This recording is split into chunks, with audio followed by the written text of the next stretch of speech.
就會有翻自己嘅一個咁嘅專門啦，仲會有翻我哋嘅桌球室啊、會客廳啊，同埋一個游泳池等等嘅呢啲設施。哇！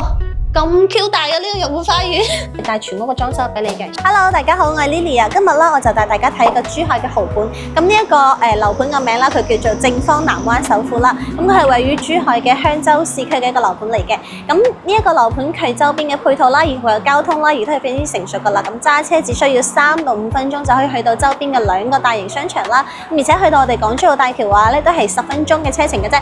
咁而且啦，佢而家開發商係加推咗一啲全新嘅4.0產品，咁主打嘅咧都係南向望山景為主嘅，視野咧亦都係非常之開闊嘅。咁事不宜遲，大家跟個鏡頭，我帶你入去詳細了解一下。咁我哋而家咧就入到嚟售樓部啦，簡單同大家介紹一下我哋呢個項目嘅規模先。咁其實我哋呢個項目嘅話啦，佢係會由翻一個15棟嘅高層住宅同埋一個15棟嘅別墅去組成嘅。咁而家呢一個項目係分為1期同埋2期去開發嘅。咁1期嘅話咧，就會起翻呢一邊4棟樓。咁呢4棟樓嘅話啦，目前係已經交晒樓，即買即入住係即交樓噶啦。咁其實目前在售嘅樓棟嘅話啦，就會有翻我哋一個3棟、13棟、11棟同埋10棟以及7棟，仲有後邊靠翻後少少嘅一個9棟嘅呢啲樓棟都係一個在售嘅一個單位嚟嘅。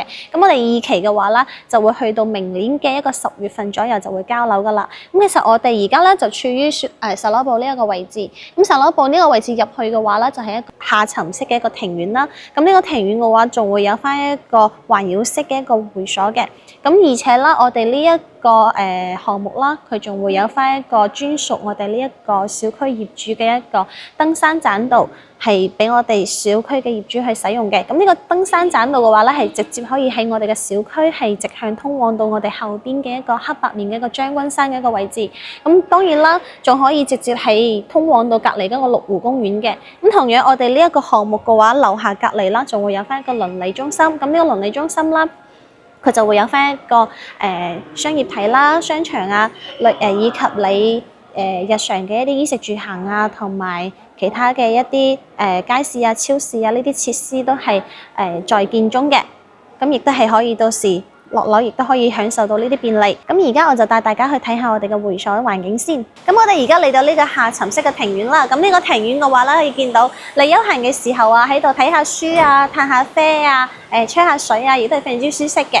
咁其實咧，我哋呢個環繞式嘅會所啦，目前係已經全部整好晒㗎啦。咁已經1期入住咗嘅業主嘅話咧，係已經享受緊㗎啦。我哋呢一個會所嘅話咧，就會有翻自己嘅一個咁嘅專門啦，仲會有翻我哋嘅桌球室啊、會客廳啊，同埋一個游泳池等等嘅呢啲設施。咁事不宜遲嘅話，我而家即刻帶大家去我哋嘅示範單位睇一下。咁而家咧，我就上到嚟示範單位啦。咁其實呢一度咧，佢係做咗一個2梯4戶嘅設計。咁首先啦，我先帶大家睇一個123平方可以同你做到一個4房嘅戶型。咁其實咧，我覺得佢呢個戶型咧係有一個特別之處嘅。點解咧？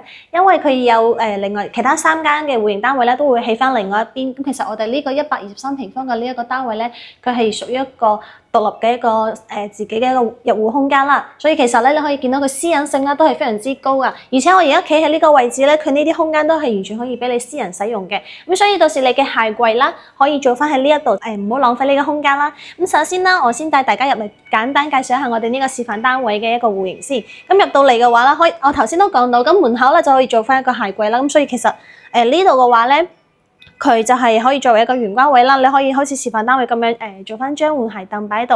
咁其實咧，佢亦都會呢度會有翻個窗啦，所以咧你到時呢一個戶型佢嘅通風效果咧係非常之好嘅，因為佢其實呢個窗咧係連住你大門口嘅。咁我而家由手邊嘅位置啦，佢係一個廚房嘅位置。咁其實咧，我哋呢一個單位咧，佢係一個大全屋嘅裝修贈送俾你嘅，所以你可以見到我哋廚房啦，其實佢係做一個開放式嘅設計，所以其實到時咧你交樓啊、收樓嘅話咧，都係你而家望到嘅所有嘢咧，都係同你交付標準咧係一模一樣嘅。咁而且佢廚房8件套啦，油煙機啊、洗碗機啊，同埋佢嘅仲有水骨機啊，全部都係8件套咧，全部都係贈送俾你使用嘅。咁其實我哋廚房啦過到嚟嘅話，其實佢呢度有個趟門嘅，佢就做咗一個隱藏式嘅趟門啦。咁如果你過到嚟嘅話咧，咁其實呢一個位置啦，佢係一個擺放冰箱嘅位置啦。咁我哋示範單位呢度啦，佢就做咗一個隱藏式嘅設計啦，非常之唔錯。咁由左手邊呢邊啦，就擺咗張加大嘅6人餐台啦，你都可以見到其實我走動嘅空間咧，亦都係非常之闊落嘅。咁其實呢邊咧仲會做翻一個酒櫃俾你啦。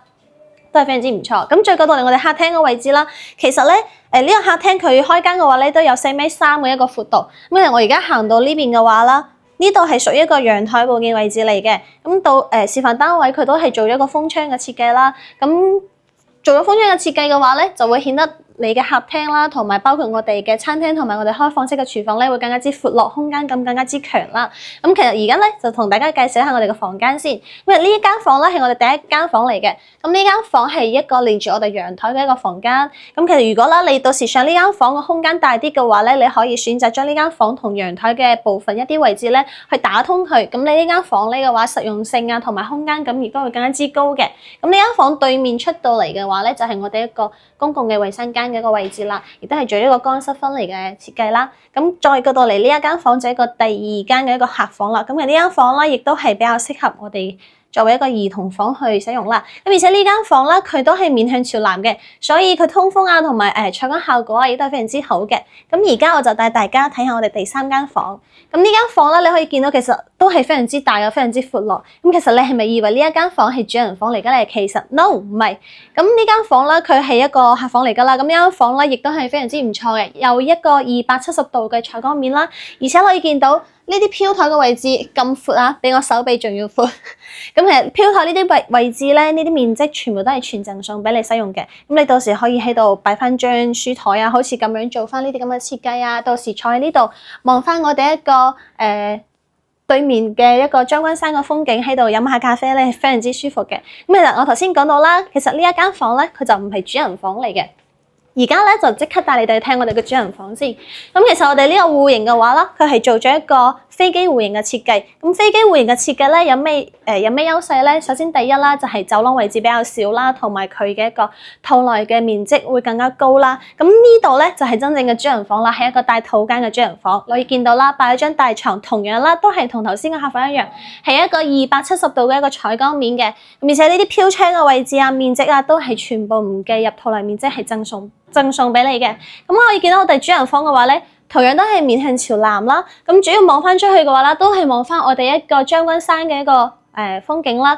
咁所以嘅話咧，呢間房嘅採光啊同埋通風效果啊，你係完全唔需要擔心嘅。咁呢一個123平方嘅戶型嘅話咧，佢首期大概係50零萬咧就有成交噶啦。咁喺呢度咧仲有其他好多唔同嘅一個戶型俾大家選擇同埋參考。我而家即刻帶你哋去睇下。我而家咧就嚟到第二個示範單位啦。咁而家咧要帶大家睇嘅咧係一個稍微會大翻少少嘅一個戶型。咁呢個戶型咧亦都係一個141平方，可以同你做到5房嘅一個戶型啦。咁當然啦，佢同樣都係帶全屋個裝修俾你嘅。所以啦，而家你見到我而家身處嘅呢個位置啦，就係我哋一個入戶大門啦。咁呢個裝甲門同埋佢嘅指紋密碼鎖咧，都係一個交付標準嚟嘅。咁我哋而家就入嚟啦。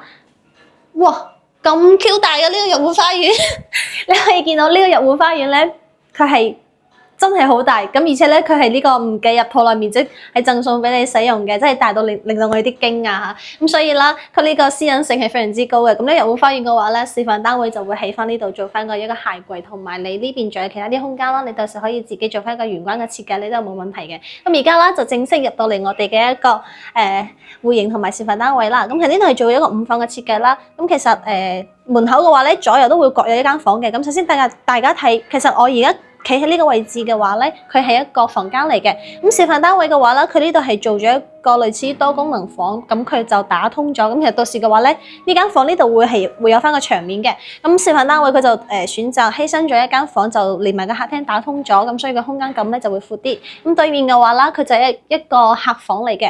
咁呢個客房嘅話，佢示範單位呢度就做咗一個榻榻米嘅設計啦。咁衣櫃嘅話就會擺翻喺呢邊啦，仲會有其他一啲空間會做翻個書台。咁所以其實呢間房嘅面積咧都係夠你使用嘅。咁出到嚟嘅話，同大家介紹一下我哋嘅廚房。咁廚房嘅話啦，佢就做咗一個大 U 型牆嘅一個設計啦。咁可以見到啦，其實呢個廚房你見到嘅話咧，佢亦都係一個交付標準嚟嘅。天花啊、櫥櫃啊、同埋8件套啊、同埋洗碗機啊、烤箱啊，全部都係交付標準嚟嘅。咁過到嚟嘅話啦，就係我哋個餐廳位置啦。咁呢個餐廳嘅話咧，佢就係做咗一個6人嘅餐台啦，非常之適合你嘅家庭聚餐啦。咁出到嚟呢邊嘅話，就係我哋一個後陽台嘅位置啦。咁後陽台呢度就作為一個生活陽台啦，去使用啦。你可以擺翻個洗衣機啦，咁晾衫區域咧都會擺翻喺呢度啦，亦都係非常之合適嘅。咁我再過到嚟嘅話啦，就同大家介紹我哋嘅客廳先。咁其實我哋呢一個戶型嘅話啦，呢個客廳嘅開間咧，佢係會有達到一個5.4米嘅一個進寬嘅。所以咧，你嘅一個到時會起翻你嘅客廳開 party 啊、聚會啊、空間啊，非常之大啦，唔需要話擔心。咁過到嚟呢邊嘅話，就我哋陽台嘅位置啦。咁其實我哋呢一個陽台嘅話啦，同頭先123平方嘅一個單位係一樣嘅。咁我哋都係面向朝南啦，都係主要望翻我哋一個將軍山嘅一個山景為主。咁其實我而家咧係身處於個3樓嘅位置。咁如果到時你哋買翻更加高嘅樓層嘅話咧，其實望出去嘅視野啊，同埋採光啊，會更加開揚嘅。咁其實可以見到啦，我而家後邊望出去嘅呢個將軍山啦，其實到時啦，佢係喺呢一個位置會有翻一個專門屬於我哋業主使用嘅一個出口同埋入口作為俾我哋上山嘅一個通道嚟嘅，非常之方便嘅。咁頭先同大家講到啦，其實呢度係做咗一個5房嘅設計嘅。咁頭先一入門口啦，就同大家介紹咗2個房間啦。咁而家我哋過嚟睇下其他嘅房間先。咁呢度啦就係我哋一個第3間嘅一個客房。咁當然啦，都係同其他客房差唔多啦，面積都係比較大嘅，都係做咗一個3邊落床位啦。咁同埋飄窗呢啲面積啦，呢啲位置啦，都係唔計入面積，係全贈送嘅。所以其實呢個飄窗位置啦，都係非常之闊落嘅。所以其實你到時可以按照翻你自己嘅喜好啦，去做翻個設計都冇問題。咁而且我哋呢間房咧，主打都係一個望南向嘅一個朝向，同埋都係望翻我哋一個山景嘅方向。咁而家再過嚟睇下我哋其他嘅客房。咁喺呢間客房對面嘅話，就係我哋一個公共嘅衛生間啦。咁呢個公共衛生間嘅話，就做咗一個3段式嘅設計，亦都係一個乾濕分離嘅設計。咁再過嚟隔離嘅話啦，就係我哋一個第4間嘅客房。咁呢個客房啦，可以作為一個公主房去使用啦，亦都係同樣做咗2邊床頭櫃啦，都係3邊落床，都係3邊落床位，然之後咧都係擺翻張大床啦，面積都係夠你使用嘅。咁而且呢間房嘅話咧，採光面啊，你可以見到亦都係非常之大嘅，所以啦就唔需要擔心佢個採光嘅一個問題。咁最後嘅話就帶大家睇下我哋嘅主人房。咁呢個主人房面積啦係非常之大同埋闊落嘅，你可以見到啦，主人房其實同頭先一個123平方嘅單位咧係一樣嘅，都有一個270度嘅採光面，同樣都係面向朝南，同埋都係望翻我哋一個將軍山嘅位置嘅。咁當然啦。呢個主人房嘅話咧，佢嘅休息區係非常之大噶啦。咁呢張床嘅話係有2米嘅一個 king size 噶啦。咁同樣左右都係有翻個床頭櫃嘅位置預留翻俾你。咁衣櫃嘅話咧，你可以到時選擇翻去做翻呢個位置都係冇問題嘅。咁入邊嘅話咧，就係我哋一個主臥嘅套間啦。可以見到呢個套間嘅佢嘅衛生間啦，面積亦都係非常之大嘅。咁呢個143平方嘅呢個單位咧，佢嘅首期大概係60萬出頭就會有成交噶啦。咁而且咧，我哋港澳人士咧都可以做翻一個銀行上會嘅。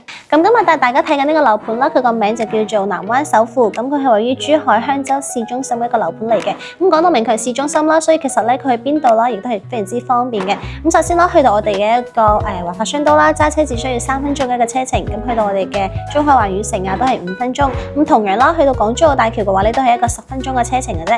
咁當然啦，如果你係要去到拱北口岸或者係青馬口岸嘅話咧，咁就會稍微遠翻少少，揸車咧係需要15分鐘嘅。咁同樣啦，呢一個樓盤佢隔離啦係會有翻一個室內嘅大型滑雪場，目前咧係已經開咗張營業中噶啦。